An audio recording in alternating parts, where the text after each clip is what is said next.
Ghana yɛbɛtumi atusu mpa ɛnyɛ afi ne yɛfrɛ sɛ yɛkɔto Obama MPB na within 48 24 hours na wɔbɛnya sika kɛseɛ ɔma wie sika na ɛgrɛhyia ne sika bi asese yɛde ma wɔm na amanfoɔ nenam street ɛbrɛ ɔda seɛ anti ne kuro akutu yɛbrɛ anti ne kuro de bia light off yɛnka no kuro yɛbɛtumi ayɛ kuro ne kuro bɛɛ fa hwɛ ɔsɛ ɔmo si in Germany ɔma yɛfɛ ɔma construction fɛnsɛ ɔma yɛ solar ayi ɛwɔ Morocco a ɔmo nya 30% a ɔmo twe kɔ Germany a ɛsɔ from power a yɛn so yɛbɛtumi ayɛ bi wɔ north yɛbɛtumi ayɛ sani ma wɛn kɛ yɛ street nyinaa Ghana nya kɛ yɛbɛ power na yɛfɛ nsɛ solar na yɛ save energy ɔda sɛ MPs ɔmo ntɔ fuel anu wɔ abɛku ɛfɛ nsɛ saa wohwɛ politicians ɔmo ɛnyɛ ɔmo ana sɔtɔ ɛnum drive wɔm ka ɛnyɛ ɔmo ana ɔmo tɔ fuel asɛmboa ahawunya bibia free but Ghana wobɛnya wɔ free of all that no must have your money sika the discover mo sɛ mo contract mo sa awie ɔman sika mo spending bɛɛ 70% ɔmo botom na de aka ketewa bi na ma yɛ nneɛma basa na nka ɔman ne kɔ bɔ besia ɛwɔ IMF a next kan ntumi fa Bank of Ghana na ɛkɔfa Akufo-Addo bra ne bank na saa sɛm wɔ nka me ba 5-year-old child and say wabeku will last more crap or say obeti asie so ni na corruption o man ye hwe ni o man betuma tumpon because ya anya na say ye political colors we maba na bara ya ye be koso abresa anti obi te boni a that person should go to jail na the contract ye ma obi a say ya adopt Burkina Faso die ni bi ye fa ma contract be ye tell you to know no more anti obi to say the bastard boys omu friends omu tuni di machine that is me you know so what I say you better train mom you better aye I say nka be mama ne be cause you first can come obi no way or contractor wa give millions of dollars they share no ho ever say about $10 million ye dey bia if you be say kaso be kuma kra you first say $1 million 1 million in the tua the first workers they can be tuma ye kwan ye be come contractor I say now what this kind national why within 3 months I check crown no now we say crown I say got I start to say to na contractor no call for free now at the end of the day na a man for struggle so my part man on be now do fear is now because of bad roads no between accident na e be ekra obi ahwe ne kra what as we ahwe ne nkwa na obi o ye kwan bone no or da ho for free into Ghana, sa boni na ekoso nketinketi na sisa ne manyitwa na Ghana fa no ntuma pefa because see ya oma me board amma mra na anya duma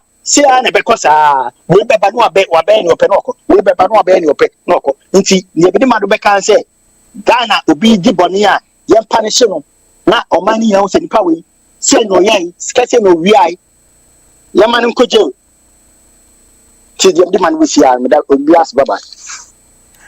all right, thank you very much. Face match. I was here, Madam Wasipa, Yenuano, Waka, Ghana, Omoji contract pan and Sabaya. Ebino Bibe, won't to me, or J contract, road contract, on your road contract, and so or J. Now, if you know, no so copper contract, the amount of contract. It says on the our access.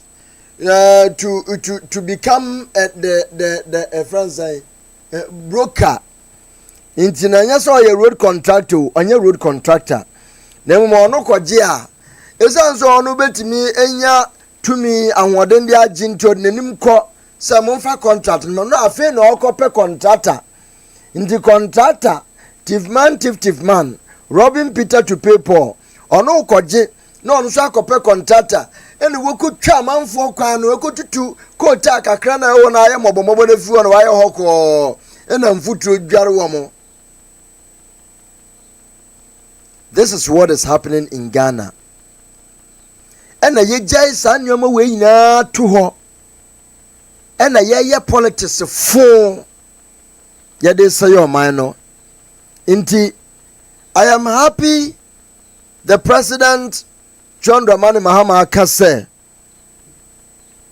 wonu me ye won dwumadie bia sa investigative body ye dwuma na on interfere obi anya na dwuma pepepe sade tie o mejina mu bi enso nya mo be interfere pe e be delay no oye focused na kakra obetimi aye no oye me yahwe efise it is very very very uncalled for say oman no ye brese ye be niye no na wono mekogina pampa so etwe nipa san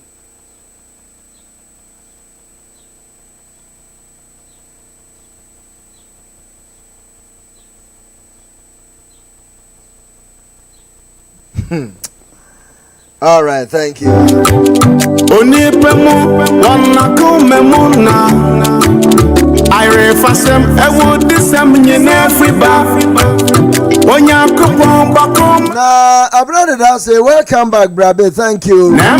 Good evening, sir. Kwame JCOP and everyone. Brother say they cancelled the e-levy on Momo transaction and added it to somewhere. Seven of Rata say, "Won't to me thank you to." Sly Wonder say, "Greetings, family." John now says, "Good evening." Daddy John say, "In America, if the contractor delays the job, he pays money back to the state that awarded them the contract." Rajwa says, "Good evening, Abeku." And then Rajwa says, "Good evening, family." Na asamo ye uma debia me humigumi yem ede and edin kra ni asamo na was Muhammad said Ghanaians have short memory.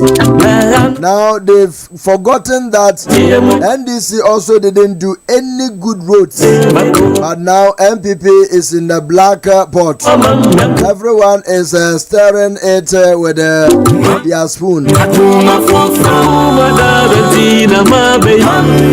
Sly Wonder says, Ghana, in order for us to reach this level of development, we need to hand over the nation to Ken, despite and cheddar.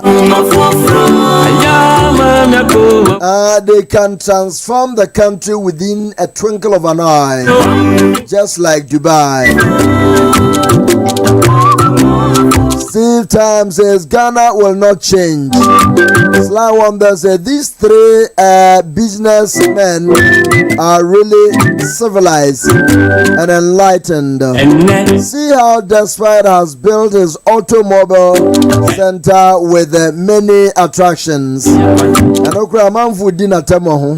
Papa me ma wo sisa makoma mama kuma fofro. Now, Teddy Jones say, why are we surprised? A musician can get a road contract. Corruption in every sector. This Mark say, greetings everyone. Kim Polobakwam says, good evening, Honorable ABK. Now, William K. I'll say, good evening, family. Maminchi amia, my brother Penini, Mr. Officer Inos Broby, or your prosini, our Trenton, New Jersey here. Monkanchira Officer Broby Semichiano.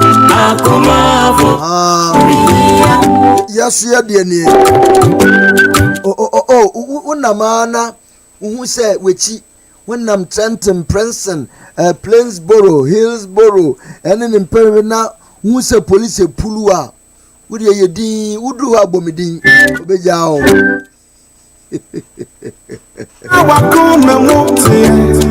Oh my God.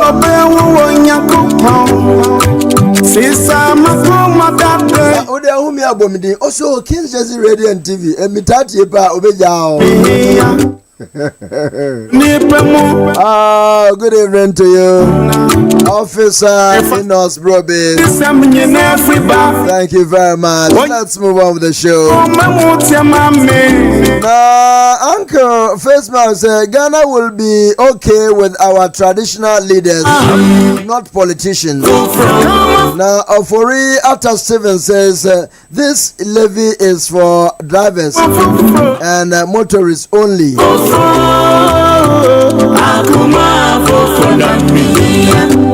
Sunday for us here, every day, Sunday one. Sarah, Mama, my breakfast on you. I want the woman, me, I come for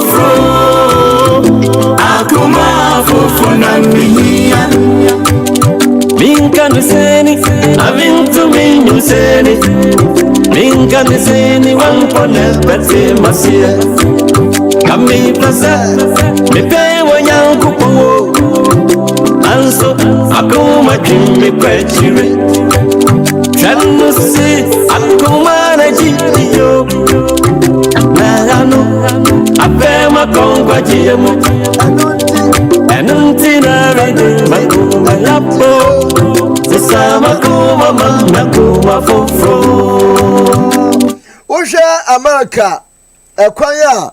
Na wa America ha. Wa America there no. Maryland, one there no. Look at how it is. Look. Yeah. Uda monsha kwa no. Said ya wanum atom boase ele omo there no. No mo ya etu asasina sia she concrete. Asale first, second, third, fourth layer. Esienim na when we said that here na share yanum the legendaries yede nie Yesu yede nie the legendaries ebibi mamba Oma peri mahama yenie ya ne ya wa no asa abu bi bo wa ye yi no efi no anada ho no wa hu ni akwasi bro ni aya ne de so wa hu 80 inches thickness o de ma memfa ba ko no matumi ha fa matuma betri ha fa matri ha no bia hu ni ye na mo nya comparison mon compare na mon hwe se adie ya ye mpanimfu ye ne papa mu anasa senate he America road ni na omo ye no na hwe Ghana de o de hwe benkum ni nimfa hwe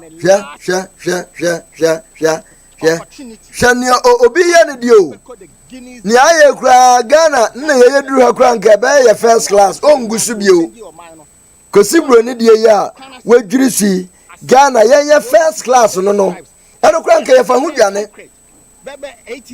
anka ye fa hu dwane me na mesew se ye de no mutimi ya ne se nkrofu de ya wo mu wie kura nka ye fa hu dwane nka driver fu ni gina so ya America bi o metu no wono o wie ye ba ye de ne wo ye finish product aso otubanchi and yende mo obra politicians ade ya yo omu ko gina mraje beje fie ho a omu ane chabe ena omu ma ya nkwa me ya nkasa ya mraje bejafo no sa na omu ye se mahu die si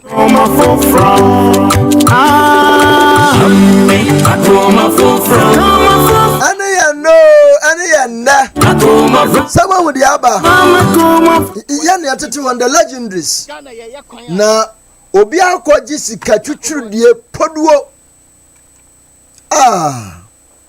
na be so ni wano Sarah na makoma breakfast on you everyone the boy me akoma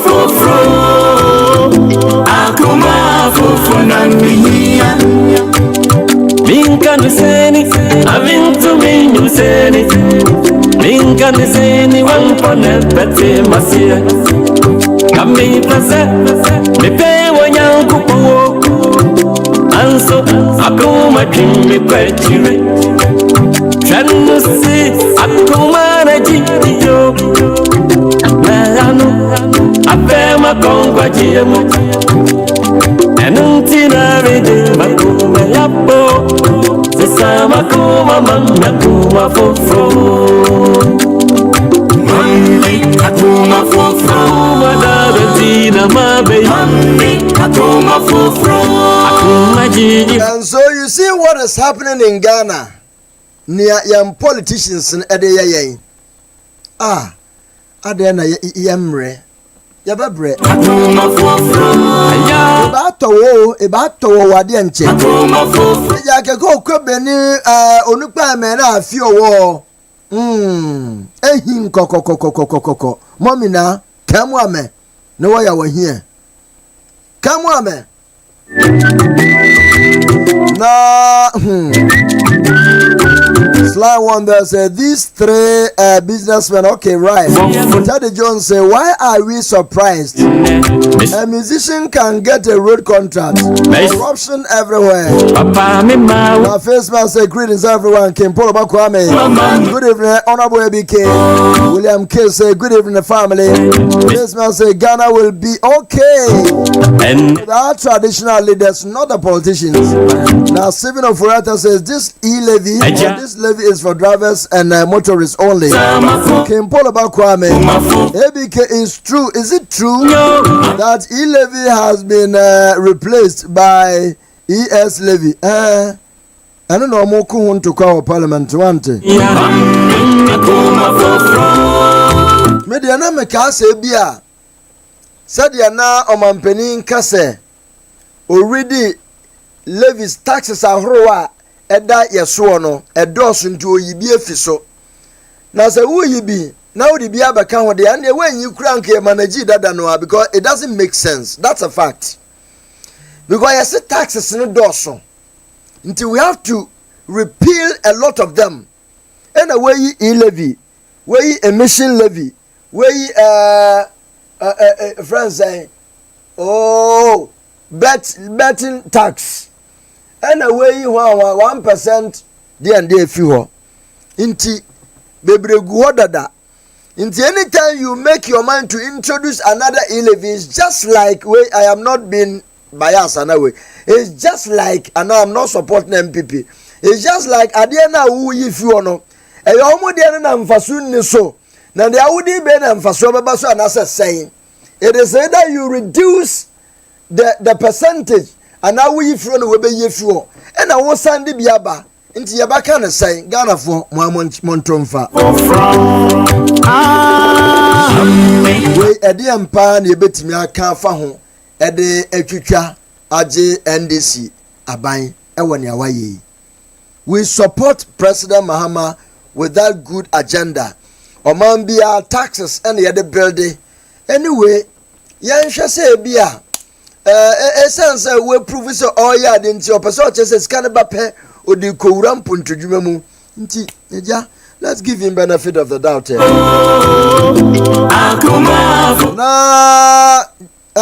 In fact, George Mensah say when is coming, it is doing. See time says we are the living legends. This my very sad. Just you say it's if not corruption. It's a musician. It's a musician, a contractor. Oh, sir, we can have a musician who have side business or a profession. And I say I can't say yenya proceedings autojum. Obi to say Superintendent Kofi Sapon or ya police ni but autojum enti enyam from so there. But say yeah no jimpon wo prove beyond reasonable doubt say that is your profession. And you told a gift a raddia chow and a womb. Nembum, we are contractor there. And say, no, we year and hugging. Jesse, good evening. Good evening. I find a time. No more drummer in your Ojobang. Boom. package mo fiamo ya jogwa mo yo wo nga mo fiamo ya chia Daddy Fred ekona ba Safo Shaibu Lasisi ya Foken Chairman Abrefajan Frank Adani ya chia obia abi c'est un corruption na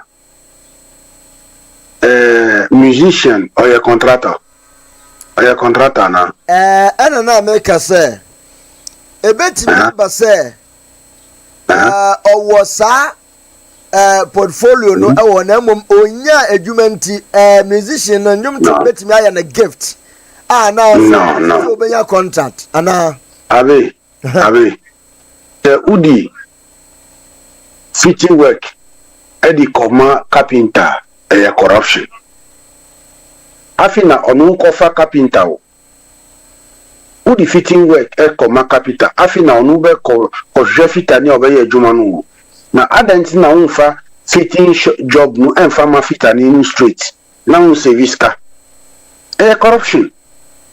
corruption straight. Musician cannot be a contractor.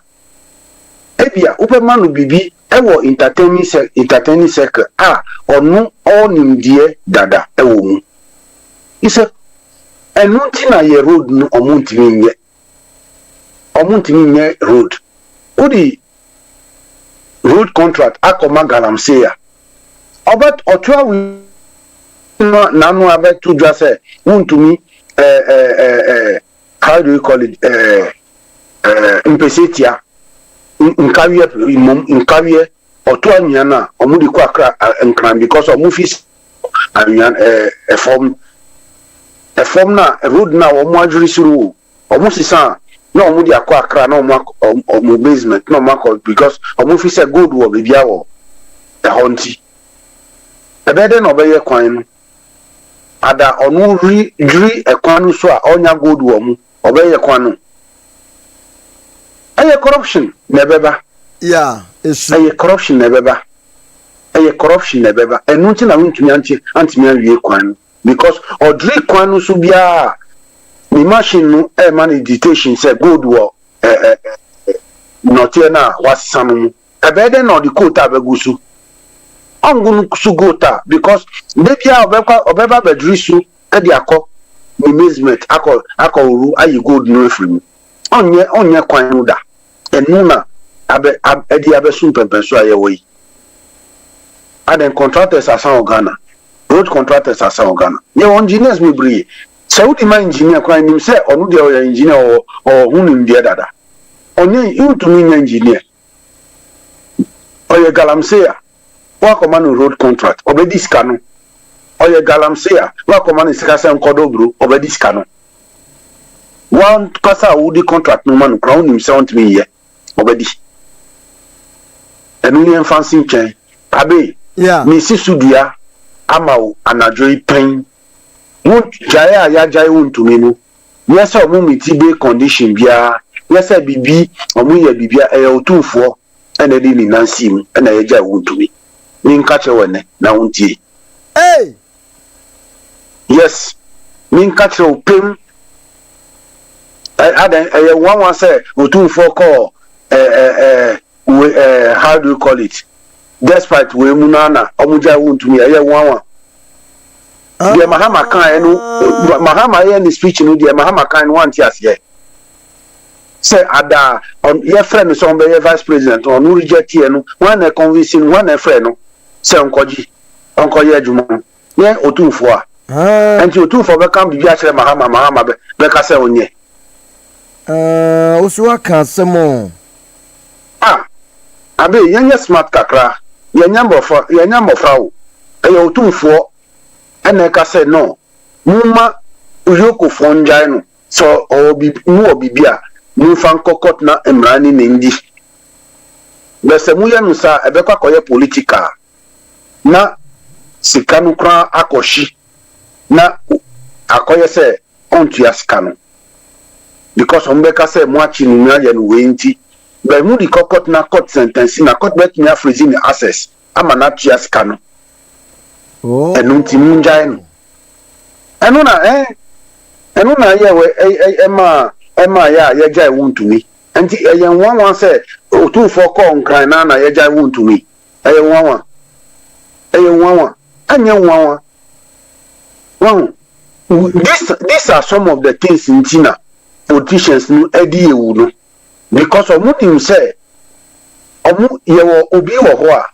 say nsam no be yedi a obeba be kan bi amana ye mre enu nti odi oman no sika ondwin hu nye say untumi di sika no o ma otumfo bi o debi because of he ni ntokwa na edi beba no enu na otumfo hwe a odi nina si mu a mmaye jai we ye ka brana tampon enye brana tampon bia e otufo na ma ya jai wontumi enye brana tampon na ada we na omu ye no hint bia na say wa na de wadwen de ba adwen mi nya hint no dadaada mi nya hint no ana na mi nya hint no tama otukokosu every kumasi ebe landi wa kra na we nu koso ena nipa no frɛ mi sɛ we this is the way enunti ɛsɛ sɛ ɔmo gyae wo ntumi na no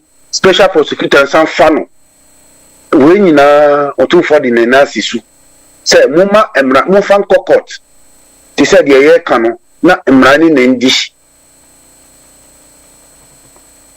le sɛ no ba ye no yodio no party for be wure mu a no kra no be yira ama na akoye politics because se mu chi no sesi ana party for so be ka se yempe we so ka se yempe e be ye yodio NDC NPP na akoye politics a na as abrese ya asem nyina but mu di kokota so fisi kota se court ni dilia court na di emra na ni di obi antimi ba mu party ni bi antimi court enkoye yodio mu court say adentina ye sentence you to me to prison debi right enu ntimi mfa emra kwan no so na munjai this yoko ni bi ana ni we no emfanto nchen enu na ma ayajai wontumi wow enye bail condition bia enema ya jan otu enye bail condition bia eyewe otufo ena di ni na sim ena ya jan otu hey yes me catch open ne plain fa enunti na some of these mpeninfo no eso Canada Japan because omudi say ye kena company emrano ne bedi anka ye ken kranya yoko ne bekokofo no e court straight na court bedili aye na adwuma but we no akoye se wadi mahama chidi ni mahama busianfo atam sinu yeso ye be ye no bibi enu na akofa we nyina ida yes I want to ada mu chi na omudi ni court di na asem just 1 week court bet ni atena asem sha di asem no odifo na wa prison on difo na huson that's all but akoya NDC MPP dia asem no be yira asem nan kasa be yira na otifo si debi ni na si mu si debi mumma emrano mumfa mrano fa nya djuma na munjai security agency na mu omuyo omo adwuma enu na ma ya free wontumi nye asem bia enu na ma ya free wontumi anya bia ya free wontumi no otimi kasaye eda Kennedy asise mi wafi asikura na mi mani da so asakura no uba be sra mi otimi frɛ ya Davi yes enu na ka chew the level of dishonesty e wo Ghana form enu na be chew the level of dishonesty what I say yes Ghana yes min ka chew pen anya plain fa ayi otufo nana otufo otikokoso nana mi frɛ wa na mabu mu ho asi nana na di ni nansi ano dia ayawa na wo ka anya Kings Jersey Radiant TV na yaka wa dabi anya King Jersey na ka information na minya ye from Ghana enu na me ka chew ne Nso nana so de nana ye no nye se nana ye because wuntumi adi skanti ye njare wuntumi dabi asem no kaye aitani political ebe ma no kwanu ba yira what is ebi mu ka se ade wuntumi dia na oye wuntumi enso omo impefe se wuntumi ji sika se okodobru wondo wuntumi ji kwan sika wanye kwan no kwan no so omo twa ho video mi di ho video class ani o mi di ho video sani o omo twa ho video de wo nkawie no mi twa ho video mi di sani o na wo bebre so wanye ba kokra wo ena MPP form bebre omo di wuntumi eni nam chocho mucho omo di nsam sika no omo se wuntumi anya hwi na ade assembly kodani political enye se nana eye wo boni su wo da bi asem eye kodani political ma nukra no eye asam eye ayira ena nana si da bi nye sadia no fa asem no fon court na no bebi anu kreda no na court nfa nukra no enfanda bebi anu kreda nye se be nana yeye say because who to me discourage or your deficiency mo free no da bi nye sa nana yeye okay Debbie, yes, nana intention here. Nana yeye because say asem kodani MPP NDC. Yes, no kranu be yira. No kranu be dani sisia. Na chese nana pese enko wie court na yehunu.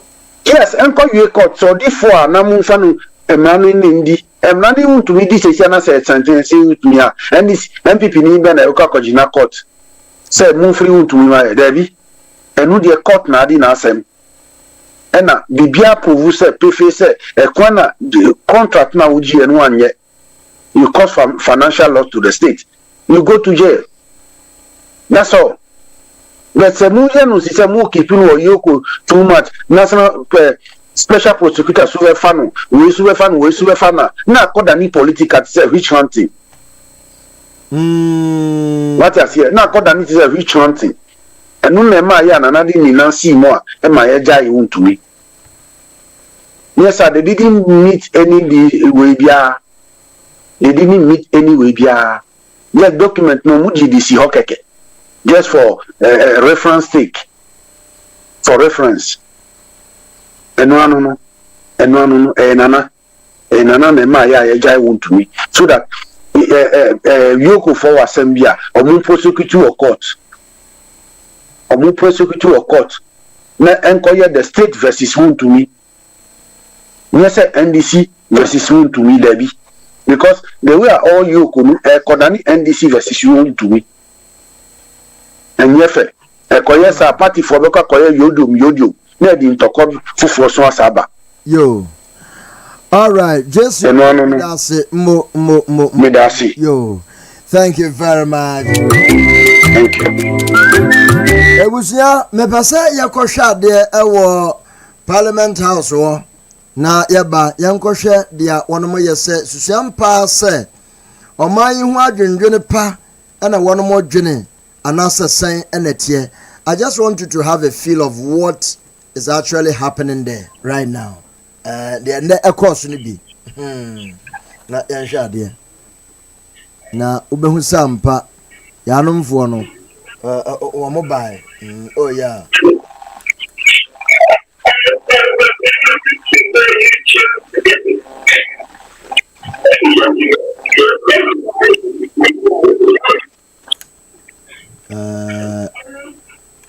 where we are fima homa no so oh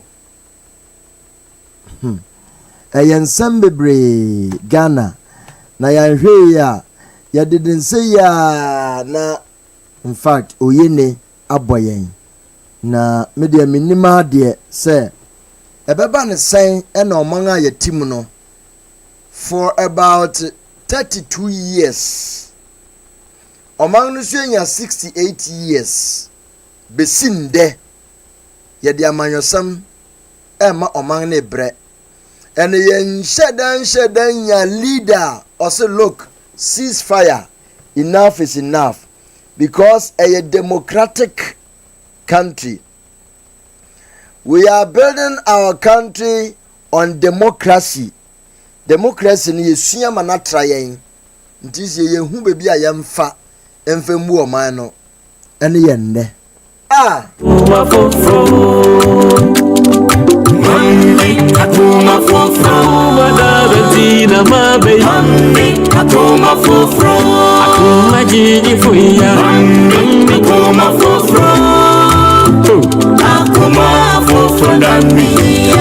Ayazi samaku akuma fofro ayama myakuma fofro akuma fofro akuma dada mimbo akuma fofro. Mr. Speaker, Mr. Speaker, I think the procedure in which you put the question was under 151. 1511 says that when the question has been put by the speaker at the conclusion of the debate, the vote shall be taken by voice indicating yeah or no. And that is why after 151, I am now challenging your decision under 1513. So in the circumstances, all those against the motion, rise on your feet to be counted. All those against the motion, rise on your feet to be counted. Mr. Speaker,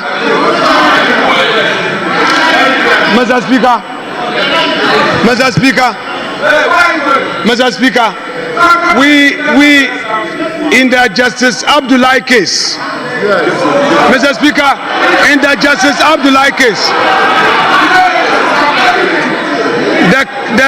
the Supreme Court decided that it would have to take 138 to take a decision.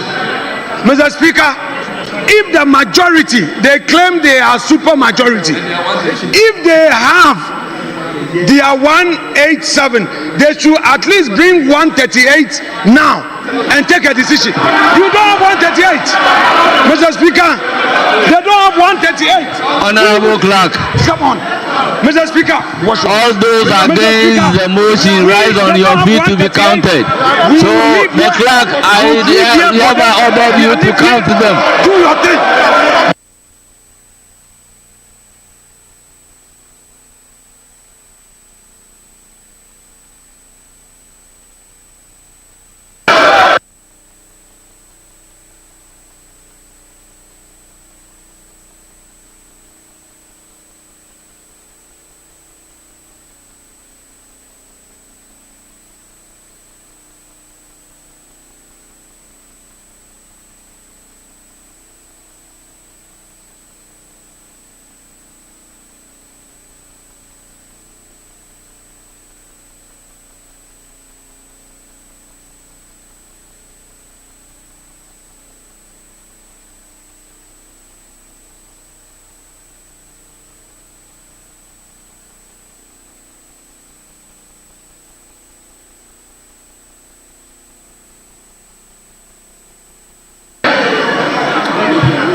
Honorable members, order.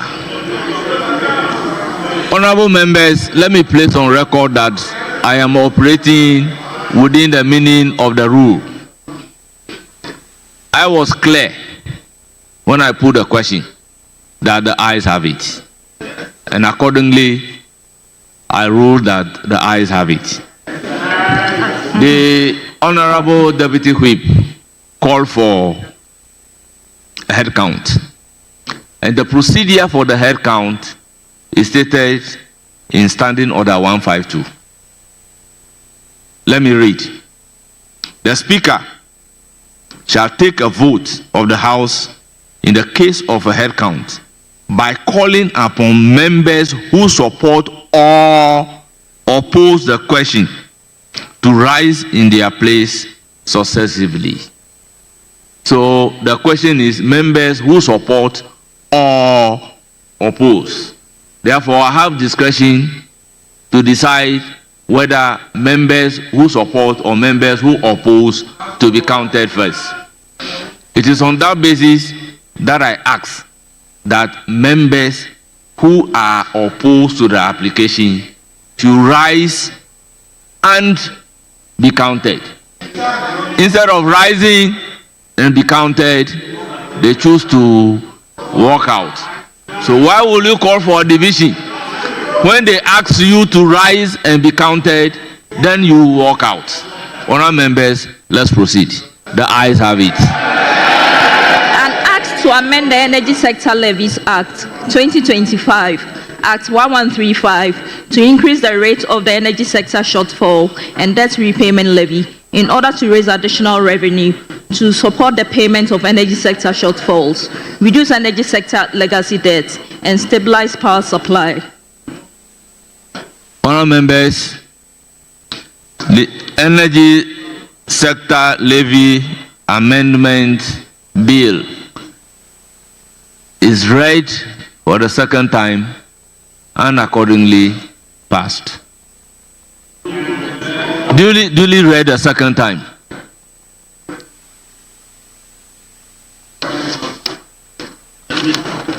Honourable members, let's move to item numbered 5 on the order paper addendum.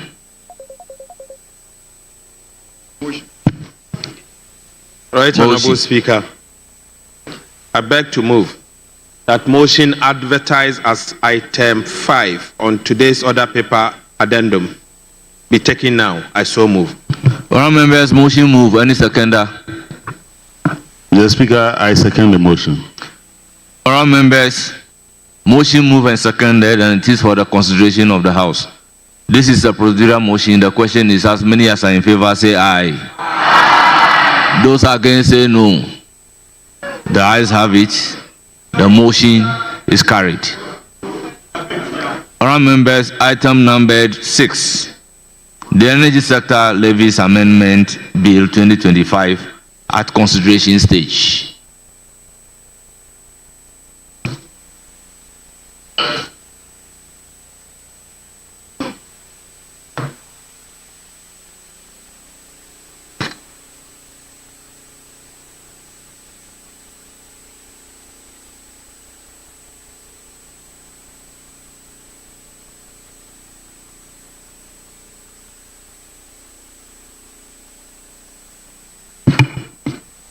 Honourable members, the schedule.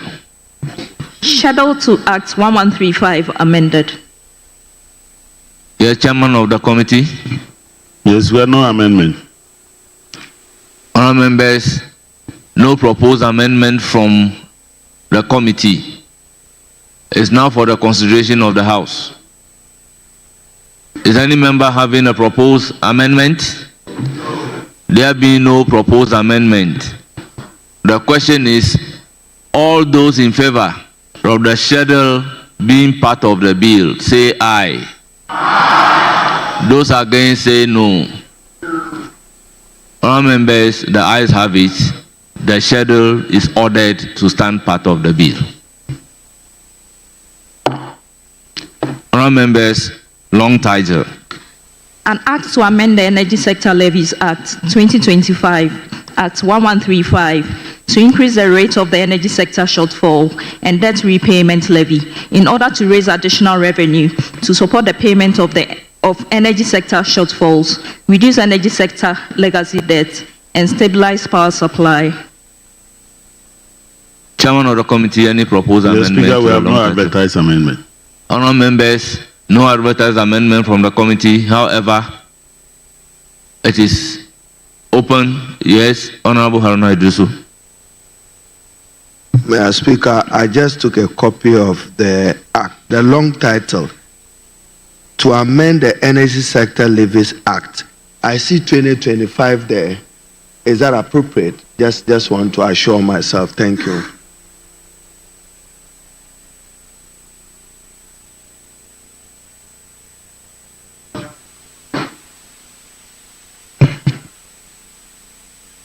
Yes, Mr. Speaker.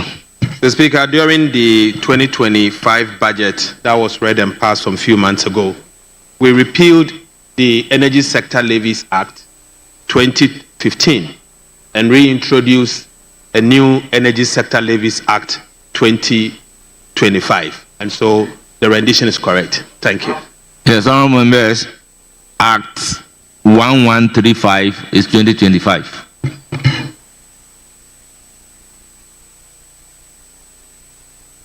So, on.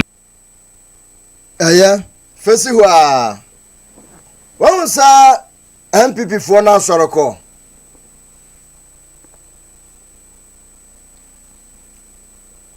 Someone said, I'm more Soroko.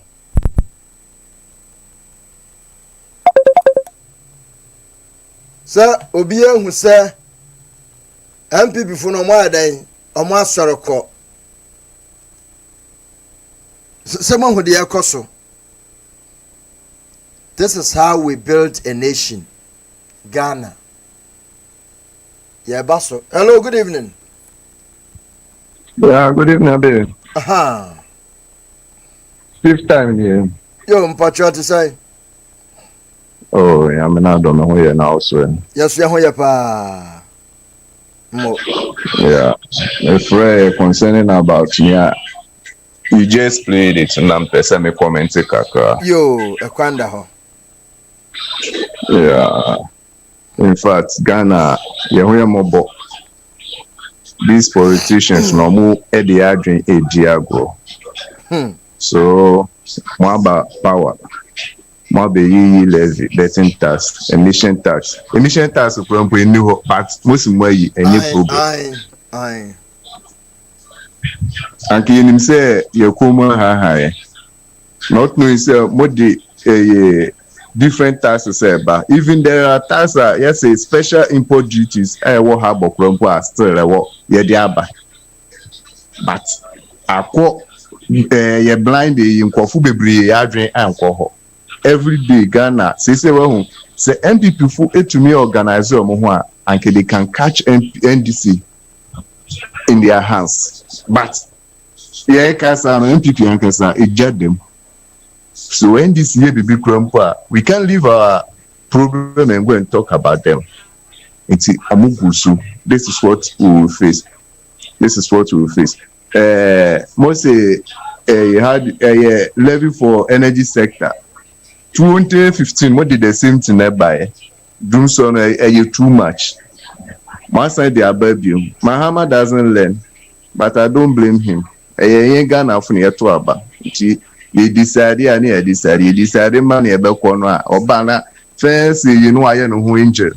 If you near corner, that's what you will see. So those who support NDC, so NDC area no more cause support. Now by the time we're able to Ghana asabe me a combi because we don't learn. We always repeat the same thing. Until I be made us and young person make on. Yo, what you yes, that's a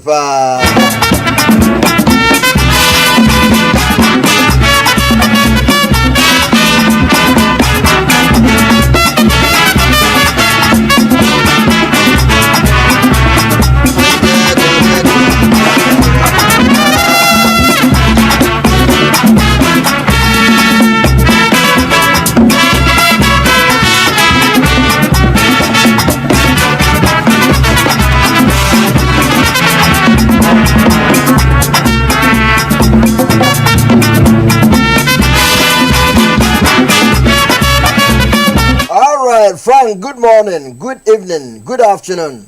Oh, good morning, good evening, good afternoon, Akabe. Aha, that's right. Akabe, Yadumo. Yo. Akabe, Edi Mesrawa, I am the metro wage mali. But Mestre, Yambo, or Chinabruana Naba. Nalankasa until for crew. No umbisan for the act to amend, no, or Cheden. I won't be the bizarre for no miserable. You ain't think of one again now, better the word amending. The politician both know what I call on Kabi. A tranche better. I'm telling you, a tranche better. Momo yo de Elika Asama, a fairy Bitia Mahama. Momo yo, or your president, Yato Abaman. Ye, Yashe. In say yel bonaba de yamon koye. Nessa was started or make some skirmishes beer. Momo yo, Nkofubeka, we don't care. They be positive, be negative. Is a quick tax, not the tax for Frabashawa. Abana better change them. More can be brain. Be a journalist from Kofu, a cool being Bobatasi. But active for Kruma, they be some for the word amended. I will just the word, Yankase. Maybe so share them of Betasia. I can be Mr. Politicians, or the one I get would be Jago rough. Yan again. Nko Osidena, Tremana Jesu Pilcasemi, and Kabi. What 10 million? So a dollar so I see this one cabo. Would you grow 10 million? No, how many acres? 10 million. So I know quite the miscompo what much I'm own to me. And Kabich own to me or a farmer. Last been a dividend better or in Yan Abadabdo, fish ponos or fish palms or Abadi. And you are done a farmer so I can get 10 million and Kabi. And when you have a bakery castle about Yankasa. Miss them coffee, or the eye beneath Diagra, or good word the eye really Diagra. Yankasano, Yay, why they may Yampere Becassa, you shall send pass them. The question is busy end before anyone, and Kabi. And Pipinua. I don't come in there. Only end this for no. And the way people are relaxing, I'll quit a Ghana on phone. She's a whoop of your baba, one souvenir, yen chimbi. On Pobio or Baba or Bedema. Album Magana Kodo, because honorable can raise no abim honor no nkofno all you want at it. It's the MPP get them because of one person a pay. And the rate are all you want party no. Wait the Ghana Jumani na shine this in sa. And in the rate Makwede, Ghana Bibian for these two party no. And call every person of power can this the same to obey. Talk a one and or your business and what the Ghana young resource what they or your business papa. No, what the end resource what they Now at the same time, the main special prosecutor no, and a party me a can. But at the same time, actually you may be so. No, quite the papa or my man leading AEB. Because special prosecutor no, and you are all the branded dado. But actually, tell my major Gina Kenna. Over my papa leading rules abadi chere. My papa chance more or two or cover nature na day. Inti who said man the papa only you say I go no you don't know because them every party na wadin be eh tede ne yakopani a chedako inti chere Ghana is kana kabi kwa no luko Ghana is kanu kwa no luko oye wutumi issue no bom kaka enkai ka theory na semia ka Ibrahim Traore ki aka na sama so once we so de Ghana for nenya bada ho I don't know it I don't know corona kabi I'm telling you. Or you serious, Papa? She road as a molecule. Road. The motorway come to my ear. Now, you go one way. By a bay abato. My road be a 10 be a otutu. Yan whom are local politicians and Kabi.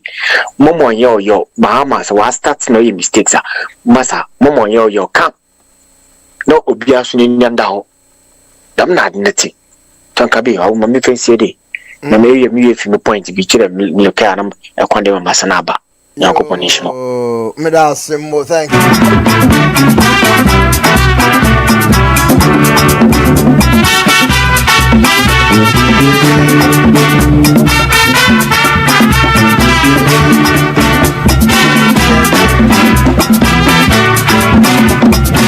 All right, thank you very much. Just if not corruption, sometimes the NDC has started law. Kim Poloba said, then it's robbing Peter to pay Paul indeed. Robbing Peter to pay Paul, I am pa. Steve Tam said, hey, yes, you've roasted wound to me. How can wound to me be seen gold on the road? Also, Kwame says, Abe, issue a disclaimer on the JCOP's allegation, please. And then Ikwe could say, blessed evening to you, Abe. If you are Mama Georgina, Mama Bounce, Sir Kwame, Abenade Dia, Frank Owusu, Dia Obe Chia, JCOP, and all the good people here on the platform. T-Tag 2000. Is this Ghana a parliament a serious one? Look at how the speaker was laughing. Ohima Ekuya said, greetings, Prophet Abe and all true seekers online. Thank you. Collins Asante says, good evening, everyone. Ekuya Jile.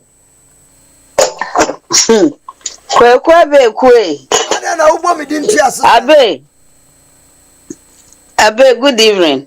Ubo mi didn't trust us. I know one now. Me bay. Me bay. Me bay, friend, mammy, chuni, dear, you. Or no so of flock on one baby, nanny braba. Mate, I'm sorry. Abe, me chair will be a new mail platform, so. Any anna, Gia, whom I chin. Aye. Miss Roby, Sanya, you can't say. Me, I'm about Frank, a kind of see, I said, oh, you're sorry, you are not a vegetable with your mano. I miss so may can be. Miss me, sorry, Yamina met with your man, else be more no more was said, me mo. Sir, Fan your markings, we say, sir, you seem who I know what they call a parliament house or no. And to all good MPP, I buy no omu. MPP, a better position, a far beginner will run so. Now, me there are none sense, some meet a parliament proceedings now. No started so work as a pet. Now, say me snowball cry, na me call different channel, so say she no one so cry no, you okay for me. So, some me who say wakase we, I'm will be for kasa. Mesro bebrebe and then yama call so parliament house no e bi ani kapa papa and then ato forcing nin sama odi be tu dwa e wo parliament house ho no obi invite no ho ono an buy e be kire ene am omudi egu akwan mu na ye very interesting who say wo mu ye adwuma nkasa mahama wo de niema be to kwan mu papa nyasem ke 20 misrew aya hwehwe ato force ne nsem wo de baaye no nebo na watie fo nsunti so wo yi taxes bi afri ho e na wo person san fa kwan bi so san de foforo ba. There's a reason for it. Yet way yes Ghana bibia say wo ho ye pa kwan ye pese electricity gina so ye pensuo ye pese ye nkoda school no tumi ye yie wo mo ho to wo mo nya nuane papa di ye pese efi adoko Ghana ho bebrebe every bia small cities near the nyina towns and villages nyina ye pese nkane akọ na say efi ni ade sa MC difo na MC fo no wo mo nyina say sika bi o mo twa to every year ye di be ma wo bia na no audit nyina bebem say afe no so na ye ba be hwe nwuma mo di aye na ye omo audit na se sika die bia ko ba bia woni pa ko ba kodam sika de be ma wo mo na be me se me pese wutie nsam ene atofo sen de be to board mo de 10% according to atofo sen no ase mahama ena edisa dwumedie na hye ne nsase won hwe na sa de no nkoso ti say school dem bi wo no ma wo be kona nkonwa kra nkwala atena social de kra na ebi ni ho no se ni nyina to obitwa I just 10% of that amount no obia bebia sa 7611 no enyina 276 ye can say no everywhere 10% of the amount na omo be nyenya no mudi mu 10% beto nkonwa egu classroom ho mudi mu 10% be ye we mudi mu 10% be ye we chese wono a breaking it down ama wo mo na 5% modi beye mo office ne ho dwuma modi be di office ne ho dwumadie mo office ho no say bia say ho ana whatever 5% pe den kaye no 10% yese 10% yese sa ho no mo no emu 10% e wo say modi siesie kuro no ni modi tititi gwata mu siesie ho no mu clean ho enti e be ma adwuma kura so aba because nyama mbe ye ho no nipa ne beye nipa no so omo fa wo mo no mo ye betu omo ka me pa o chew na to force de nsem papa abrega na fo eno na wo se ebo no yetie na nya to ayi ho ahwan na wo tiatia mu na wasa machi ne nkrofo no omo so wo kaso omo nya bibia na omo so di na chi yo se enkrane akwa no wo se omo party no party na enwe da techem dada no wo se ne mo oh yes wa won say yes wa ben on yo wa ben we yo wo jimi wo omo no omo ni na chi wo jimi wo omo no omo ni na chi Some MP Bakuya, one more friend, bibi, Bua will say bibi something Bua. Amakofi Bua.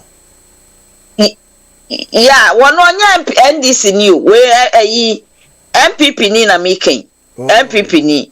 Why a very noble man, what won't say, oh, man, ye, Subway Yansanipa among the MPP for no. When him say no I say wo kwa YouTube no so wono ma media no so a sane MPP for no be twa no nya fam kitu adan a di enti na wo mo kwa kwatena yoko wono mo na fam wo no a afenyo Americans ene anodon pros wan ma chi wo mo kọ wo no adan enti na ono wan kobi enti kire say wonye papa no we so ne ha na we aso ne ha we so ne ha no we aso ne ha me wo videos ni bia message ni bia ma na wo wi awasa akọ comment sections na wako hu nsem o ma chọchọ afa ne ho o mo sopa no wono nyansani no wo mo hu se ye nsemfun se wono obedi san eniema na chi because emra na ye adwuma edi enti na wo so odi machi na okotena for ma wiem wan ko bi ni ntini se ne wo mo sopa man very noble man. Very nice man. I said, well, no, to maybe cry now, a press conference. Mahama Becca say, Parliament House or Bapa, ya, or Casa and I, dear Chin, you say that day now, Mokoye conference, a press conference. Now, Omo say, ye levy, no mona or mo de buy you, say, Bibi Bisa, or Becca, something like that. Omo levy be a betting tax, yeah. Betting tax almost say enya do omuti betting tax bia nti ade a eni ho no mo no eye den na mo ka se mo twam a omkoye sa ade no mine na me kana sem sesie wono na ade achi yo say whatever wo ba he no be correct ni ama no se no de ne colleague ni kan nya sa na ti nti opagana fo nyina achew eye no kre na ayi sa betting tax no na omoje says eye no ska no wono no ba he no de yie betu yie enti na no wo mo kwa mo marching pass ya wo mo jimi wo mo hui woni wo ma nkonti no wo ma fa ne ho tan no wo mo sopa no enti sankrofo minim de wo mo hwehwe party eni mo guase ane be ya ye wie mo be da drink mo be da sum ye so adwen na mo ho kwan be fa so a mo be maintenance no esiesie mo party no na wotumi aya akono kakra na ya hwe se mo nsabe kan 2028 no jimia na fenyo Americans wo mu di nachi enu wo chimi wo mu to mu nyimi nko me de nti am frɛ no me pese ohun se ne ensem papa kɔ so e wo Parliament House ato forcing e di nsem papa bi abegu ho enu na se ene no say too late a wo chena hwehwe ne bebo why de mpese me kan no wadaroma na sa afenyo ne di yempa na sem ntontwene baabi kura no onye papa wo ma amasa mu bebo Ghana they are not ready and so mo ayifo a ehwe mo anim se mo ba be ye business na mo di nyema papa bi asema mi kan enye se ye NDC fo nko a places na mo koye sa nyema no everywhere we MPP NDC obia enya asem ketwa na wo mani age wo ho no mo saa se ato de nsem papa bi go na woda so jimi as a leader sa mini macro minority no omo ye triple M mini macro minority womo na womo say Ghana abe me da se bye bye bye JCOP abe me pa chopi me da si se wa sama mi akonya abe me di video bi send you ewo WhatsApp eya fa video no fantusu eye nkawie road na wontumi gi ya Wako raw road use na quota was so that potholes and I also and I'm the contract no ma won to me. And I wako dri a coin na so say obey kwan no up to now. Udie the omu ko hono omu interview omu ti mpatem hono. Ubetie dia omu ankasa omu kan ye. Nyasa obi atwa asem e de tu ntumi so. Untumi wanye kwan no wadi sika no. But nsem no omu ya no yodio ma. Nukra no besa omu fanko court.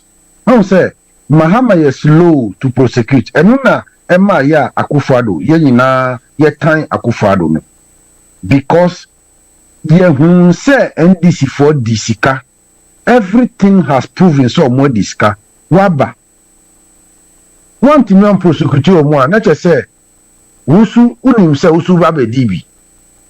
So that usu dibia they will not prosecute you. Enu nti Mahama person Ghana for anya no hu gidia. Say adwuma na omuto aba no say manu say onya. The prosecution no have to be fast. Omu contract omu anya contract no omu nsem kokota e wo say omu ndi nsem no ntentem. Nyesa dia odi sika no obetwa ne ho abetwa ntrofofo e dia to so. Mimi ya MPP ni but Mahama ye Ghana year ye nyina ya said ye say yen support because Mahama onye president Emma NDC for or president ma Ghana nyina because Ghana ye year ye nyina ye besre but Ghana ye year ye nyina ye beso ansa na Kennedy beba no e was a foundation bi ento ho ansa na Kennedy beba enunti Mahama for the prosecution on corruption no or you're too slow. And no dear mean canoe and trail or you're too slow. Adiano, Senukran da baby a fatu, abe mi paucho fa video no fantusu. Anko yes, me na me chan trobi wo baby, fa video no fantusu. Na obia en hu video no, na umu se, me mpetem ho, nkawie ho no, o mwanye kwan no. Untumi aji contract wanye, udia fatusu na. Medi Manuesi. Yo, Meda suggest you up there. Thank you.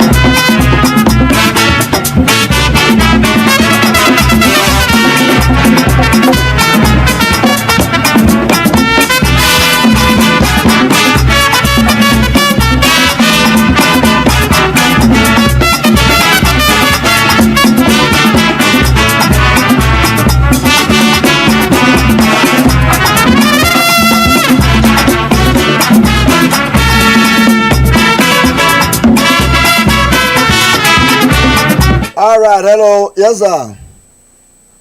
Yeah, abe masa baby. Mo. Yeah. Na mama na ofrɛ na I say ogbendi si for abaso. But nyam pese mekani say ye no kware and this ya de papa. Ihina ye beden. Because adepa na ye ihina pray ye prihina no anke ni yemu. But don't trust politicians. You live here, Bano. Asembe na Jongwedu Ambetina Asempa Femanka. Oh, you live in the bar. You be employing for neighboring countries, Cote d'Ivoire, Burkina, near Yamoma Beye Juma, a baby a chino. Ma, adiano. Ye so so, a Jumano swamba. Ye whooshi. You bet now my politicians who are that certain biarana. Share levy no mark past, no. Ubi can say MPP for sorry for hot reason. MPP for more passing 11 and this for no more. They play the same tricks.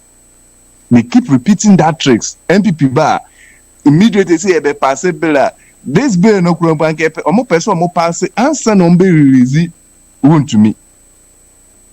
Na Ghana for who sa bill no. But unfortunately, you want to answer na you be possible. No krompo na ya te ho impopoye. So if that is the case, MPP will just work out and tell Ghanaians say, "Ya ntiase, NDC for na pass here." all this ni say MPP for mreso no. The reason why NDC for work out they say double salary no moji no.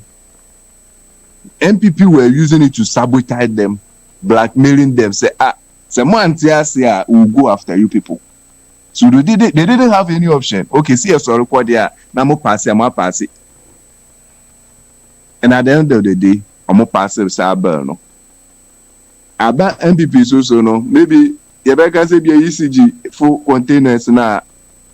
I ran a jam there's a blackmailing MPP for alleged.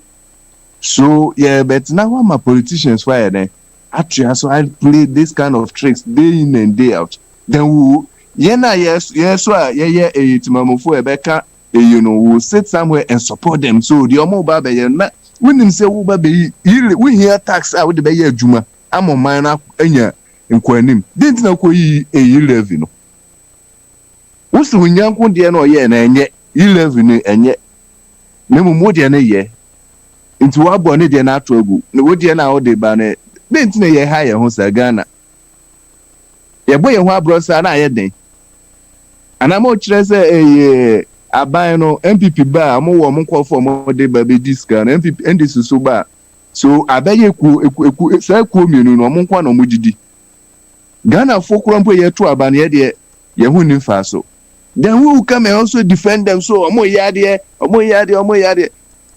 see ye hu hwe. In fact Abe, you people should educate us a lot. Some people sit somewhere and say dollar na bafum and this omo will be between them dollar na bafum omo will be between them dollar na bafum.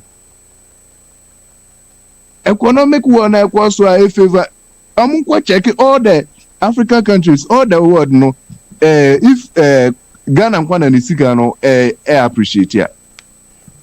Just go on net, tap on this thing, how do you call it, safer to dollar. You will see say safer so I appreciate it drastically. So are we telling them say Cote d'Ivoire Bansuna or yes no? You have to educate the people. So this is what is going on, and this lack being abeton so any problem, but anke reduce no ye hinanke pen so is it helping business? Is it helping business? We a business in the end matter yanko no local economists makoto dollar no 10 cedis me de akofa nema me buy no dollar na ko 8 cedis we say nema no makoto no 10 cedis mbete so who will accept that? Oton wie ya obeto dollar no 8 cedis okofa nema oba no dollar no edam 6 cedis we so nsante so common logic, common sense. It is not easy. As a president, this is where the dollar is. Even who here will be big but the little that you did, who stabilize no. I'm a business people will not suffer. But when to me and you be bisa, what the say who reducing? For me, for instance, export coconut. So coconut na export no. The price I hear no. And the price I hear you home, then the same thing. Yeah, quite low price, and a better high price for her. What kind of economy are we living in? What the Sikano Sube drew ham na a drop. So how are you going to be in business? Automatically, almost like a binuma film. But people are not talking. Oh, NDC here, the NDC here. We need a better economy, stabilize it. That is what that we want. Nipa kono up dollar no be say 10 cedi or no ba. When you say within be say a year no dollar na that 10 cedi say move and when you member change or make or gauge the price when him say price say na or they turn any ma but in na follow it into so yes say omo reduce a dollar into dem NDC here have you what na say calculate how business are suffering? At the end of the day, then you come and blame Nkwafoso Moto near man and say, I'm on person be reduce price. You know? In fact, some way educating more, the listeners, you know, and you need hina ye cry say, nyema bi so wo ho mo in fact ha say yes sorry that back when yes sorry yes o dollar na be duru 1 cedi a no obia be take that aspect no so waboka he is going to start all over but day in and day out na can ogbo in fact I be me that's it yo Mr. Medasi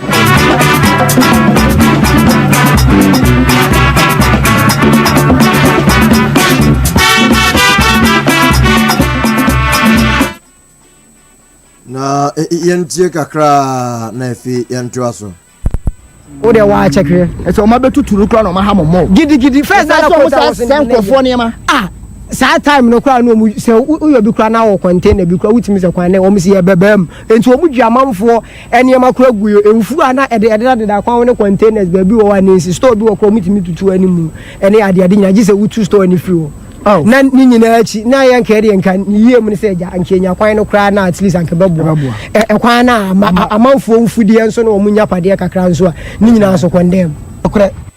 This is Pod 5. Ebusia de aircon ana yewura wontumi ne contract oje ya no amanfo begeso propaganda wan benanso edwuma no waje onye contractor nso wontumi anyo na baby ya o masidan ana na anya ka nyina agu me wontumi ye mebutuani chana wontumi papa na di me fi akonya ye friend na ntwi bosi akon nti chama wontumi ye me bra straight ana me problem a odi abra ebusuafo yo kroma ne se obi ehunhu a ohun se obi bi no ntumi a na obra abaje kwan se oye wantumi anya enti ye kura problem a wo mu ha no enye ye kura na ye contract ne fansa ebusuafo e wa ne enka me se chema ntumi papa friend na ntwi bosi akon se chema ntumi kura friend na ntwi bosi akon odi akonya o contract abo no me ho na me free me kura me ta ko pa me share ntumi ho 2 times kroma ma ba ha beto no kroma da wa bra no ye contract wi me ba ne me bete se yese ose kwan we oje gates da ye me wan wase kwan no obi a waje gates de e kwan de ye nyi kwan ho se oje gates a enti ahana na nya ka na ne masisi na bi de esi ubusa kroma obi abeka a chew enti se ubisa me se e kwan we wan asama chema ho ntumi ne de kwan ne man entro bi anim no doubt chema ho ntumi ne de kwan we man kwan we nkro be na to because main road na da bi ani to afo but yes kro ne kosa ba cho ahade ha nka we yoso ufri ana ukosedi ko ben amanchia ana emosia so nkro ni do so ahrewa asuo nyim ba kro mu ankasa de ha nka we yoso eho nyina no oyi gates na kwa oyi gates ne kwa ba bi okra abeduru no bridge no ya half ne ja half enipa de no kro ni nyamaro minunua no enipa wu pa okwa we so gidigidi pa nye se ye katwa me kra me madam fu bi sanko wa ha nka me mo be bisa me friend last we so anya accident odibobo ya wa so okono na omunya nye we no o ma pai kwan ni mu mienu na me cover tash half no ma ja half odi moto ni be wura ma ni moto na ni mu nyina sei madam fro wa hasie ti first na e kwan ni ntesa e kwan ni o na ko tare kakra ye den e wo so ana na tutu de but na nti sei enye mfuturo sei e na wuti kroma no sei ya wo be shata de waita age so ato mo be 14 cedis cause okoba fa ore mo hwe na ase enen kwa na me ba ho o hwe na ase ya kra ase ya so ya enen kwa na me ba enti kroma na ete no ye pese ye sre aban se chama untumi antuma anya contract we ya me nto aba ma NDC da okay but me se me na se edin de wuntumi nti ontumi edin de wuntumi so anya mpa ebe yesi ye hwa kru ni anima na yamanamo efiera kweku atisan ihu adumo trebi amidi hello we okay otemenka bete wonka na sa nsamfo na wokeka no nsama na wokeka no misi manya trebi amidi o neno nsamfo asema wokana misi manya trebi manya trebi amidi no na ase nkomanum we ade ai manya trebi amidi Yeah. Say ucha ubedi. Ucha ubedi na me say manya twa bi amidi. Na efide muda hoba. Na wanu na se wakuru. Ona wankasa na gwanya krum wo ntina me say waso no. Je me na uta buru nsuo pa wa hu. Uta ko dwale nsuo mu. Uya no aba adwen asra. Wasama ka first one na ya asamfo. Ma yan kan kyerɛw. Wan kan ye. Asembe na me kan ya wo say ya asemfo. Wo ka asamfo. We dey tiefo we dey mo what you say asemfo na me kan ye. Ene jemre odi ai na ATM asemi. Yo abe ma minchia tiefo na me say yehu anyankopon hira me nyina. Yo. Na o say Yewra John Dramani Mahama say o de omo de taxi aba. Omo say omo de foforo kakra abato so na ane de eja. No be de adwuma. Energy no. Energy no. Eno baka no awura bi an ne ketekete bi o kan ne parliament ho no. So de be scanner ye de atoyi na menkane a na edum so no mba. Na den na energy tax bebrebe na de gu so ansa na wo kɔ no. Yewra John Dramani Mahamba we yi bi afiri so ana ogusoje. So we yi levy we yi a France betting tax we emission tax. Abe me kai say Yewra John Dramani Maham tax ebe jira ho kan ni nyina meboa o de ameko say tax ne do so kra dodo ti oba obeyi meboa sa bre ne ye campaign ti me ka se ho hwe kato krofoi na kumpra kokra vat kra abeji hini wo Ghana enkrofo we mfa tax man sam fa nko won besa akokwan na ma to ni din de aba eno MPP for no anim se sa no mbeye because omu ni boss sa omu di tina ma Ghana for say enough is enough ye jopade no ye ntimi mfa o ha nwu ye maso sa ebreko amu tu ye sika edeko mu mesi factory bia ma yen create job bia ma yen ana no ma abrofo ma mienu bi abaifo ma mienu bi a obroni ebe ma bi a ono a wo sojani na ono a wakwa Africa na wahu se no sa suban boni na wo se omujai abrofo ma mienu ise omu de ayi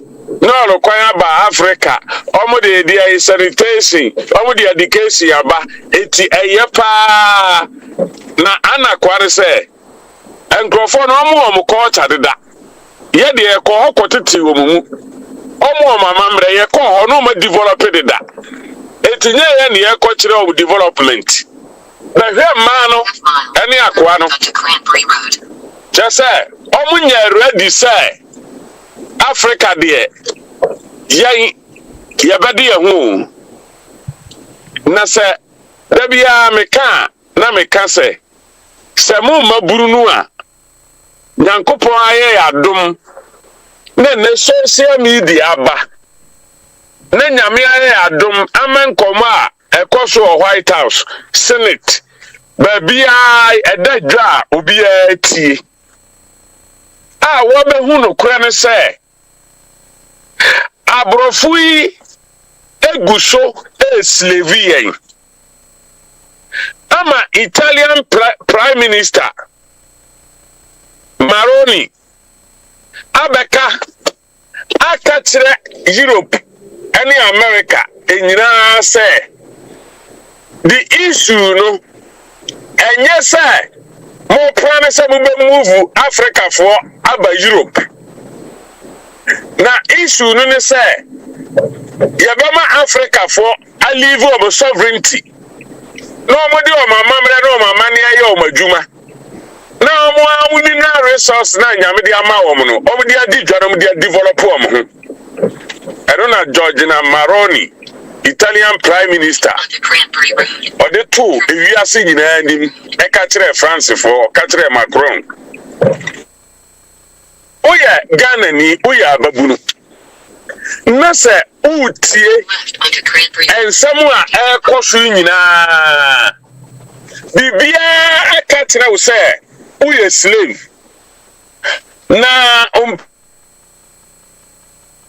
diwe ni no wahemfo wasofo politicians omumu bia ni wa seven presidents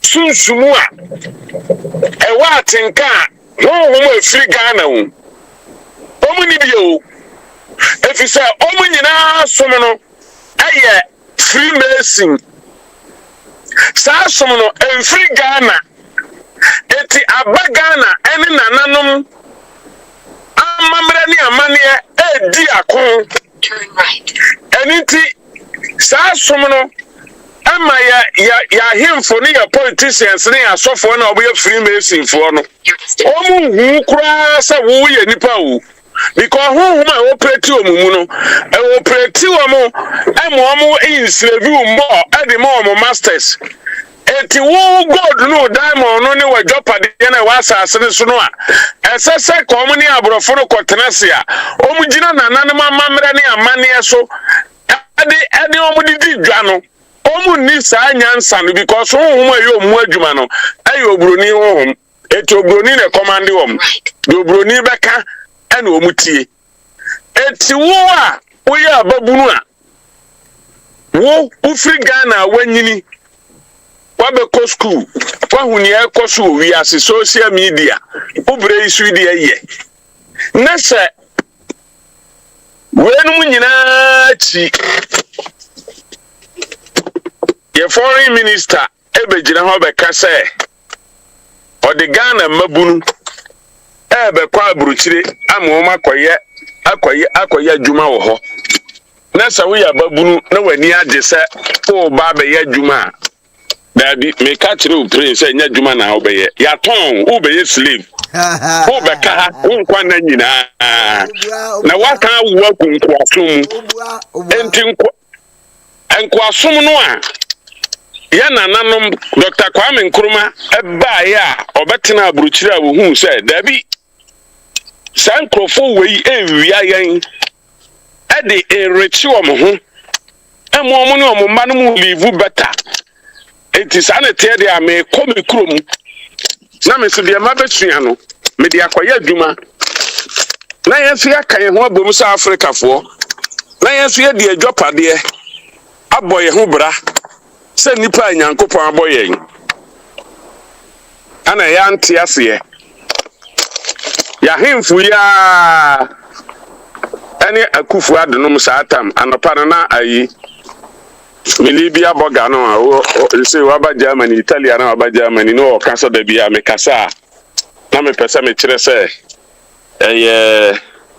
Yana Nanum, na India no correct because me Yaman who yet, and can Mumabia, and Nanum and be Sreme, and Omoka, dear senior, Treme, it dear Seminole, Samin Fanco, Naminco Canada, Bia Mecca, says a Yahuno Corona dia. Mome ye nane ho adenti na mo san koton yen abrochire ha abe ene ma men kasem bi apart from say a far desert a far a poso me nipa wi na ebisi na nyina nipa gusu ne nipa gusu faso enam se honhom a ete yempanifo no mu eye Freemason enya Africa honhom enya Ghana honhom na eba ase be ko atia ya honhom no wadi omso no watimi afa ya konkwanso mu yenkwa na nyina aye dwapade be yo modia no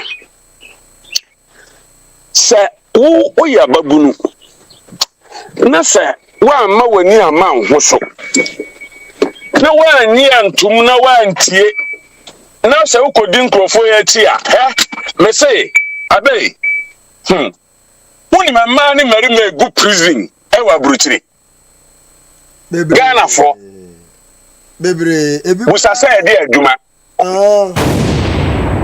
Kings Jesse and my Bessia rescue at 250 milligram. Now what they are senasi, no piaso, na cotton ayase. Now a some mini beer gunium. If you say, Obedu abrochireno, enough from sir. So also would you Sabaya Juma, a you who are Europe, Wadia na 1,005. Oh, aha. Bosome beso le bia wona 4,500 as 5,000 bosome beso no hwe bills wo betua hwe de wudi enti uba at the end of the day no at the end of the month no wo ya adwuma na wo di tuaka enti wo ya dan wo beka ha na sa wo pese wo ya boga aje sa wo koton nu boni ana wodane Korea na de tutu kwan ene ye wokoba ya na ye de agugu nsam na ne wato asase wokoba ya na odi isi to obi wa ya afa wasi wa bosu awie no bohu ni ate no ti boga yi ni dan ana ehunu ye te ne nkache o twa mfie nu obi twadu adanti ana yempanimfo ani yen akwantufo a yetu kwan a yabaha yen kan ye hawa ye wom na ye gigi abrofo so gigi abrochire so tesa abrochire ya bia bia ade papa bi wo ha ema ya ma mementiase ye edi pa because me hwan kokora ne mrewafo na hwe wu a emema kura wu je omoyire no mo ha anuan me braso samo mi adwini e sori o samudi sa ahemfo ani sa asofo we ani politicians we atia mo ba yankoa ewa abrochire asa o na dia me say me yakwa me nkroma kasa mafo eni tie ro John Dramani Mahama odi akokoduro ba US ya beka saye say yan Africa for ye bedi ehudwa eti yan Africa continental trade eti agrek kura betime provide nyuma ense say ye de ye so ye maburu beton wom ebeka yan ya ka hanu na mu kwa didie ma ya san ye so afoforo kogum yan ya ba ye kura ya beka ha wo mu amasisi mahin ekura ntimi nkodam Woma sisi mahin turn right ntimi nkodam state route 18 oya dan wa bedam efrisa mo machaga na jopade no afa ana maton ma brofo na mudi hu mfaso ana maka ya gu nkoaso mu say yemre yenyan kurutujuma yenni ahome ye adwuma da bia 24/7 continue for 5 miles na ya sande amane ya busuafo mpo mu ayejo mu fie kura muntimi nya sese mpo ama mu nya sika ade say ye sande bremu e Ghana ho samudi ya mobile nkoa no saade a media samedia mesime ye Burkina Faso ni na me ye kwa me nkroma kasa amafo na ne tirimu po no say Sagana nkwanya independence na Africa nyina bia e minerals yeah Ibrahim Traore wasi gold refinery ana wasasi storage kitwa na osi ye no ayemma say o see the most highest storage ya eso say France de no what they be storing the gold. Na say, uko jira na kofirefe o say, na me say me vice president nu na utumfo aka se koye wo ne hwan na wo beka se wonko ewura John Dramani Mahama wagu bofo kura animu ase nyankopon obo so ne asase obo owo e de akonwa ne ma no en nananom eta wachi wagu o manimu ase yes. Efiera. Wabu obani mu ase. Ha? Onyankopon na obi nche na ni monyam o. Otumfo onyankopon no. Obo osoro bo asase no. Dia waya ade nyina wura no. Ade a wona obi nche eni na ni monyam. Etise nipa kasa. Ewiase a yewo yi, sesei. Abe ku betimi aka kira me se me nkoya de a me mpa mekọ akoye. Dabi. Na nipa be na woye. Na wontimi nwen ma ho ana. Ewura John Dramani Mahama na woye de madua akosi ku dita no so. Say ye to da bi a wontimi nwen ma ho. Anything a statement ya one man correct. Say Leo coronarism no yamwa na yam fight na konadin na yanyi adopade e wa betwere ato Facebook wall. Say you gold no as say you dey ade na you renegotiate. Oh my ya nananom de nsam no bre ye no bre Ghana no ema ya ho ode na ekoso ye na kura so asante biem. Say yenim say wanya kokodro say Obama Ghana for afri brem na ya dopade anyankopon de amaye no ya bedi so da papa ya ono wakofa Britain for atwa ne ho asi akofa Britain for abegu manhia e de omo soja fo nyina abeka ne ho no ana mo se masan akobo po se mo san be se Ghana for maburu no a omo onimde na san e de abrabrofo no na omo abrofo nti mo kura de na mo je development be na mo pebiem ye ni bie no enipa kakra na ye wo no mo san di san krofo yi a mo amwan won say tete watch no won ne sa table watch bi ho won ne sa na uje matikr abe obe hu sa watch ni bi na wo me no wa na epeni me ye ba na wo ba ani o ba ye me beto yi eti sa ni ye nwa ni agya mu si table no so a no mo ya sana no mo ye yeah Ewura John Dramani Mahama sa wo de ona o de onye be ma sa wutimi decide ma ho ade so obi na kire o de ya maburu no wa wadi kan aka nsam na wa kan no papa you be accountable for that too wa kasa maburu no Woma basa say no ntese kane maburu no. And it's not going to be a business as usual as it was. Because a maburu no I am wise. Ya ni abie. Enti esraw yo. Bibia wo ye bia papa wadawro ma anya Ghana first. Ghana for mano. Papa, Jerome Huate. Edwapade no. Papa, why be catch the Ghana for na me say NDC form maburu mu owiase.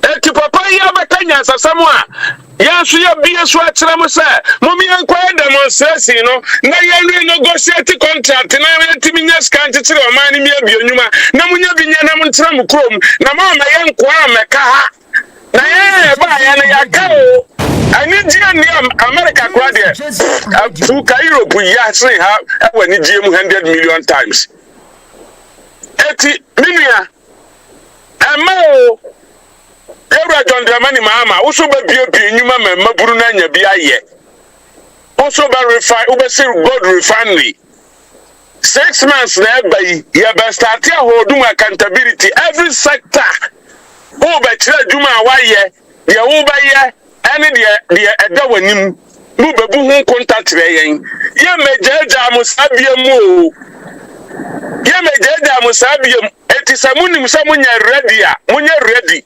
because maburu na ye ready yo maburu no aye ready so mo ba di o masase etina wo social media no so a ba bi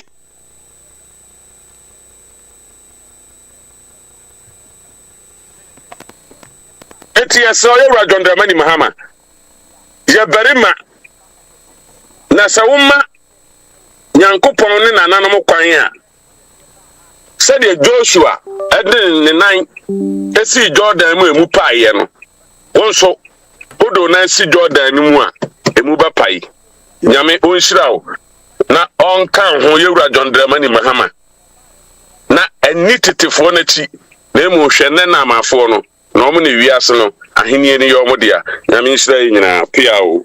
Medase Fira, thank you very much. Hey, Kojo Buano. Danny Mans, good evening.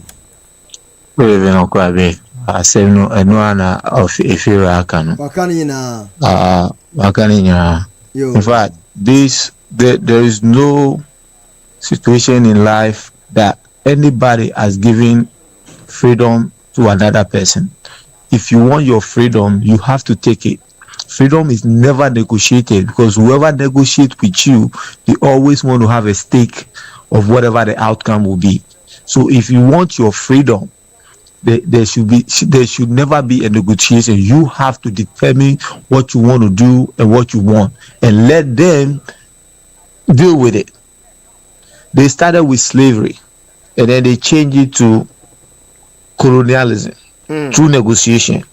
And then they change it to democracy. Now they say partnership. Oh, let's partner with them. They never want to let us go. Everything that they propose is always to their interest. And like Ifira is saying, we need to stand on our feet and claim our freedom. They're never going to give it to us. They want partnership because what? They still want to have a control. They still want to have a hand. They still want to have a determination on what we do as a people. In other words, they still want to have us under their control. And a very sad occurrence is happening right now, which is very sad. Anytime they want to control us, they use our kings and queens and leaders to negotiate. Now all of a sudden, Otunfo and Mahama are back-to-back friends. Why? Because they're going to use them just like they use the kings to slave us, just like they use them to colonize us. Now they want this so-called new partnership and they want the kings to lead it again. What are we doing? Why are we keep going in circles? You know, we need to get our freedom. We need to get our freedom, and we have to determine, why are you going to ship your youth, those that your future depends on, to go and serve other people and work in other countries? What is the gain? What is the gain? You know, where is the mindset? The people who can bring the next evolution, the next development, the next big thing, you sending them to somebody else's country to go and do that there. So then what left of you? What is left of you? You're always going to be sit behind and just take the droppings. You're always going to sit behind and take your droppings. It is a bad idea to send these youth and people to go and serve in other countries. And it's all because of politics. You promise you're going to give people jobs, so you haven't created one. So you're going to send your precious, your future, what your future is going to depend on. You're going to send it out to go and serve other people. It's not a good plan. It's not a good choice to make at all. And I'm not happy with that. This is not how we want our future to be. Let's be content with what we have. Until we are content, and look, everything has to come through hardship. If we don't want to face the hardship, we're never going to get to where we are. We want to be. We need to concentrate on ours. Forget about all the milk they will give us. Let's drink our cocoa without the milk, so that in future we'll be able to make our own milk for our cocoa. Until we keep taking their milk for our cocoa, we'll never go to make our own milk. We'll continue to depend on them. Until we stop, admiring to have Rolls Royce and Jaguars and stuff, and ride our Cholole that we can make by ourselves and deal with it, we're never going to be where we're going to be. We want to be. We have to be content. Our taste is too big, and we have not reached where we should have. Until we control our taste and be content with who we are, what we are, we will never come out of our situation. We keep admiring what they have and we keep chasing after it. That means we will never have time to do our own. We need to be at a point that we will be who we are, so they can come for what we have, and then we can determine the terms. But until we do that, we'll keep suffering and suffering and suffering. It will be a little patch here, a little drop of a spoon of milk into your cocoa, and they still have the can of milk. They will keep the can and keep giving you a spoon because that's what you want. You always hiring what they have instead of being content and developing your own. But I don't want to take much of your time, and thank you very much for the opportunity given me to express my opinion. Thank you very much, Danny Mans, for your time too. Thank you, I appreciate you. I think Sam the best here, me will baby call into Mama McQuine. And Koyami had more Tranapa morning show na be buti Sly Wonders. I think it's time we force Mahama to retract his statement by send the youth abroad to work. It's very shameful and unacceptable against the nation and our forefathers who fought for our independence. Because Burkina Faso has built an aeroplane.